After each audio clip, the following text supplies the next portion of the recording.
اکثر لوگ یہ سوال کرتے ہیں کہ ہم جادو سے کیسے بچیں، جادو سے بچنے کے لیے کوئی دعا کوئی وظیفہ بتائے۔ تو میں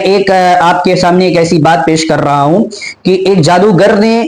توبہ کرنے کے بعد یہ اعتراف کیا، اس بات سے آگاہ کیا کہ میرا جو خادم السحر تھا، یعنی جو سرونٹ آف بلیک میجک تھا، میں نے اس کو ایک ایسے شخص کے پاس بھیجا جادو کرنے کے لیے، لیکن جب وہ اس شخص کے پاس گیا تو اس نے اس شخص کو پایا نہیں۔ پھر میں نے اس سے بڑے جن کو بھیجا، وہ بھی اس شخص کو نہیں پایا، اور پھر میں نے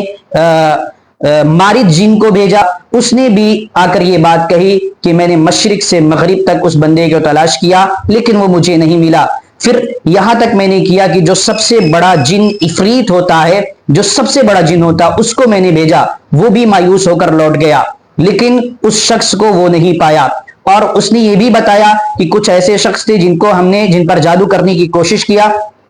اور اپنے خادم السحر کو بھیجا۔ خادم السحر جب گیا تو ان کی صرف آواز سنا، بقیہ ان شخصیت کو نہیں پایا۔ اور تیسرے ایسے شخص کے پاس اس نے اپنے خادم السحر کو بھیجا کہ وہ اس کی آواز بھی سن لیا اور اس کو دیکھ بھی لیا اور اس پر حملہ بھی کیا، جادو بھی کیا۔ اس نے بتایا اس کے پیچھے ریزن یہ تھا کہ جو شخص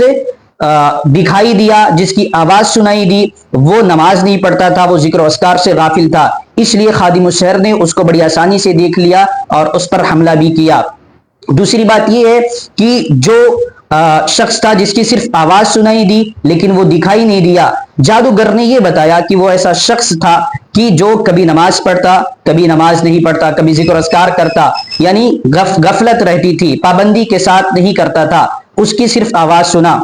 لیکن جو شخص پنج وقتہ نمازی تھا، جو ذکر و اذکار کی پابندی کرتا تھا، ایسے شخص کو عفریت جن تک بھی، یعنی اتنا بڑا جن، وہ بھی مشرق سے مغرب تک تلاش کر لیا لیکن اس نے نہیں پایا، کہ حالانکہ وہ شخص اپنے گھر میں اور اپنے مکان میں، اپنی دکان وغیرہ میں وہ موجود تھا۔ تو لہٰذا مسلمانوں سمجھنا چاہیے کہ اللہ رب العالمین کے نبی جناب محمد رسول اللہ صلی اللہ علیہ وسلم نے جو ہمیں ذکر و اذکار بتایا ہے اس کی پابندی کرنی چاہیے۔ دوسری بات یہ کہ میں اپنا ایک ایکسپیرینس آپ کو بتا رہا ہوں، میں علاج کرتا ہوں، میں ایک ایسے جن کو چیلنج کیا، علاج کے دوران جب وہ حاضر ہوا تو میں نے اس کو چیلنج کیا